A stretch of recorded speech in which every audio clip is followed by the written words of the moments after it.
Yeah, so I think we're exiting extremities right now as the golden period, and we're entering sports medicine. And that's just, and then I think imaging navigation is next.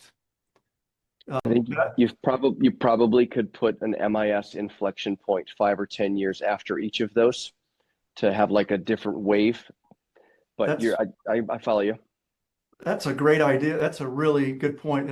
There's a secondary effect, MIS, everything gets MIS'd. I like that. And innovation follows like a normal curve, but cumulative. So it's an S, it's an inflection point, and then it tapers down, and then you have to come up with something new to like re-trigger it. I think it was in 2013 that Wright Medical invested $5 million in a foot and ankle company. And I remember it caught my eye because at the time everything was spine, spine, spine. And you know the rest of that story.